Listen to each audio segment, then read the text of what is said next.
അഴിമതി കേസിൽ ഉമ്മൻചാണ്ടിക്കെതിരെ കോൺഗ്രസ് നേതാവ് കെ രാമചന്ദ്രൻ മാസ്റ്റർ വിജിലൻസിന് മൊഴി നൽകി. സ്വകാര്യ കമ്പനിക്കായി ഉമ്മൻചാണ്ടി അധികാര ദുർവിനിയോഗം നടത്തിയെന്ന് രാമചന്ദ്രൻ മാസ്റ്റർ മൊഴിയിൽ വ്യക്തമാക്കി. ഉമ്മൻചാണ്ടിയും ഉദ്യോഗസ്ഥരും ഗൂഢാലോചന നടത്തിയെന്നും മൊഴിയിലുണ്ട്. മൊഴിയുടെ പകർപ്പ് പീപ്പിൾ ടിവിക്ക് ലഭിച്ചു. വിവരങ്ങളുമായി ജീവൻ ചേരുന്നുണ്ട്. ജീവൻ, എന്തൊക്കെ കാര്യങ്ങളാണ് ഇതുമായി ബന്ധപ്പെട്ട് രാമചന്ദ്രൻ മാസ്റ്റർ നൽകിയിട്ടുള്ള മൊഴി? സൗമ്യ, ഏറെ നിർണായകമായൊരു മൊഴിയാണ് ഇപ്പോൾ കെ രാമേന്ദ്രൻ മാസ്റ്റർ ഉമ്മൻചാണ്ടിക്കെതിരെ വിജിലൻസിന് നൽകിയിരിക്കുന്നത്. വിജിലൻസ് ഡയറക്ടർ ജേക്കബ് തോമസിന് അദ്ദേഹം ഇമെയിലിലൂടെയാണ് മൊഴി നൽകിയിരിക്കുന്നത്. അദ്ദേഹം പറയുന്ന കാര്യങ്ങൾ ഇപ്രകാരമാണ്. താൻ മന്ത്രിയായിരുന്ന ഘട്ടത്തിലാണ് ഇതിൻ്റെ ടൈറ്റാനിയം കേസുമായി ബന്ധപ്പെട്ടുള്ള ഇതിൻ്റെ ആരംഭം കുറിക്കപ്പെടുന്നത്. പൊല്യൂഷൻ കൺട്രോൾ ബോർഡിൻ്റെ ചെയർമാൻ ഈ ആദ്യം തന്നെ താൻ ഈ മലിനീകരണ നിയന്ത്രണ ബോർഡിൻ്റെ ചുമതലയുണ്ടായിരുന്ന മന്ത്രിയായിരുന്ന ഘട്ടത്തിൽ പൊല്യൂഷൻ കൺട്രോൾ ബോർഡിൻ്റെ ചെയർമാനായിരുന്ന രാജ്മോഹൻ ഈ കരാറിൽ അഴിമതിയുണ്ടെന്ന് തന്നെ അറിയിച്ചു. തുടർന്ന് ഇതിന് പൊല്യൂഷൻ കൺട്രോൾ ബോർഡിൻ്റെ ക്ലിയറൻസ് കൊടുക്കേണ്ടതില്ല എന്ന് താൻ നിർദ്ദേശിക്കുകയായിരുന്നു. എന്നാൽ ആദ്യം മുതൽ തന്നെ ഉമ്മൻചാണ്ടി ഈ കാര്യത്തിൽ പുലർത്തി വന്നത്, ഉമ്മൻചാണ്ടിയും ഉദ്യോഗസ്ഥരും തമ്മിൽ പുലർത്തി വന്നിരുന്നത് ഒരുതരം ഗൂഢാലോചനയാണ് എന്നത് വളരെ കൃത്യമായി തന്നെ രാമേന്ദ്ര മാസ്റ്റർ പറയുന്നു. മെക്കോണിന് പദ്ധതി നടപ്പിലാക്കിയില്ലെങ്കിൽ കമ്പനി പൂട്ടും എന്ന് മുഖ്യമന്ത്രി ഉമ്മൻചാണ്ടി നിരവധി തവണ പറഞ്ഞിരുന്നതായി എനിക്ക് മനസ്സിലാക്കാൻ കഴിഞ്ഞു. തുടർന്ന് ക്യാബിനറ്റ് ഭരണാനുമതി നൽകുന്നതിന് മുമ്പ് തന്നെ ഈ പദ്ധതി നടത്തുമെന്ന് അദ്ദേഹം പരസ്യ നിലപാട് എടുക്കുകയും ചെയ്തു. അതിൻ്റെ പ്രത്യക്ഷമായ തെളിവാണ് സുപ്രീം കോടതി മോണിറ്ററിംഗ് കമ്മിറ്റിയുടെ ചെയർമാൻ ത്യാഗരാജന് 23/4/2005 11/5/2005 അദ്ദേഹം അയച്ച കത്തുകളെന്ന് രാമേന്ദ്ര മാസ്റ്റർ വിജിലൻസിന് മൊഴി നൽകിയിട്ടുണ്ട്. അതിൻ്റെ ഉൽപ്പാദന ചെലവ് ഇവർ വൈവിധ്യവൽക്കരണത്തിനും ഉൽപ്പാദന ശേഷി കൂട്ടാനുമായുള്ള പദ്ധതിക്കായിരുന്നു. ഇതിനാകെ കൂട്ടിക്കലർത്തിക്കൊണ്ട് 256.1 കോടി രൂപയായിട്ടാണ് ഉയർത്തിയത്.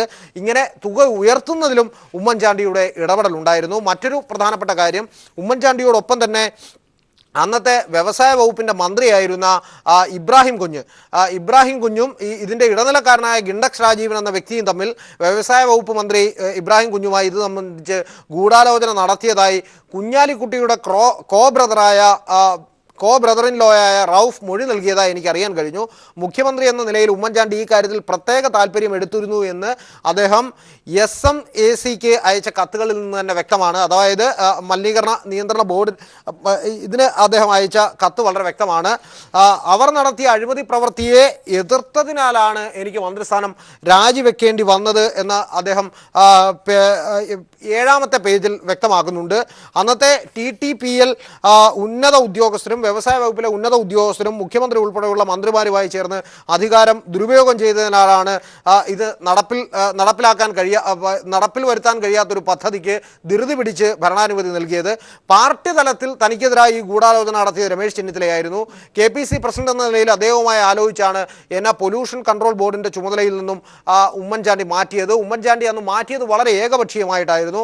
അപ്രകാരം രമേശ് ചെന്നിത്തല ഈ ഗൂഢാലോചനയിൽ പങ്കാളിയായി. തന്നെ ഈ പൊല്യൂഷൻ കൺട്രോൾ ബോർഡിൻ്റെ ചുമതലയുള്ള മന്ത്രിസ്ഥാനത്ത് നിന്നും മാറ്റുമ്പോൾ താൻ പ്രതിഷേധിച്ച് രാജിവെക്കാൻ ഒരുങ്ങിയിരുന്നു. അന്ന് തിരുവഞ്ചൂർ രാധാകൃഷ്ണനെയും PP തങ്കച്ചനെയും തൻ്റെ അടുത്തേക്ക് ഉമ്മൻചാണ്ടി പറഞ്ഞയച്ച് വളരെ തന്ത്രപൂർവ്വം തൻ്റെ കയ്യിൽ നിന്നുള്ള രാജിക്കത്ത് കീറിക്കളയുകയായിരുന്നു.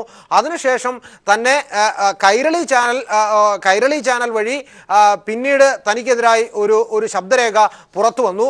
അത് അന്ന് ഒരു ഉമ്മൻചാണ്ടിയുടെ തന്നെ അനുയായിയായിരുന്ന RK എന്ന വ്യക്തി വളരെ കൃത്രിമമായി തനിക്കെതിരായി ഒരു ഗൂഢാലോചന നടത്തുകയാണ് എന്നാണ് കെ രാമേന്ദ്ര മാസ്റ്റർ ഈ കാര്യത്തിൽ പറഞ്ഞത്. ഉമ്മൻചാണ്ടിയുടെയും രമേശ് ചെന്നിത്തലയുടെയും വ്യവസായ വകുപ്പ് മന്ത്രിയുടെയും അധികാര ദുർവിനിയോഗമാണ് ഈ കാര്യത്തിലുണ്ടായിരുന്ന എല്ലാ കുഴപ്പത്തിനും കാരണമെന്ന് അദ്ദേഹം കൃത്യമായി പറഞ്ഞു. കേവലം മാസങ്ങൾ മാത്രം കാലാവധിയുള്ള ഒരു മുഖ്യമന്ത്രിയായിരിക്കെ, അതായത് തെരഞ്ഞെടുപ്പിന് ഏതാനും ദിവസങ്ങൾക്ക് മുമ്പാണ് ഇതിൻ്റെ എല്ലാ കരാറുകളും ഒപ്പുവെക്കുന്നത്. എന്നാൽ ഉമ്മൻചാണ്ടി കേന്ദ്രത്തിന് അയച്ച കത്തിൽ പറയുന്നുണ്ട്, ഈ പദ്ധതി താൻ സ്വന്തം നിലയിൽ നോക്കി സമയബന്ധിതമായി തീർത്ത് മേൽനോട്ടം വഹിക്കുമെന്ന് അദ്ദേഹം പറയുന്നുണ്ട്. എന്തടിസ്ഥാനത്തിലാണ് അല്പ ദിവസങ്ങൾ മാത്രം ആയുസുള്ള ഒരു മുഖ്യമന്ത്രി ഇപ്രകാരം പറയുന്നതെന്ന് അദ്ദേഹം വിജിലൻസിന് നൽകിയിരിക്കുന്ന മൊഴിയിൽ പറയുന്നു. മേൽ വിവരിച്ച എല്ലാ സംഗതികളും സത്യമാണെന്നും ഇതിൻ്റെ വിശദമായ വിവരങ്ങൾ കോടതിയിൽ പറയാൻ താൻ തയ്യാറാണെന്നും രാമേന്ദ്ര മാസ്റ്റർ വിജിലൻസ് ഡയറക്ടർക്ക് നൽകിയ ഇമെയിൽ സന്ദേശത്തിൽ പറയുന്നുണ്ട്. എന്തായാലും നാളിതുവരെയുള്ള രാമേന്ദ്ര മാസ്റ്റർ പല ഘട്ടങ്ങളിലായി തുറന്നു പറഞ്ഞിട്ടുള്ള കാര്യങ്ങൾ തന്നെയാണ് ഇവയെല്ലാം എങ്കിൽ പോലും അദ്ദേഹം വിജിലൻസിന് മൊഴി നൽകിയിരിക്കുന്നു.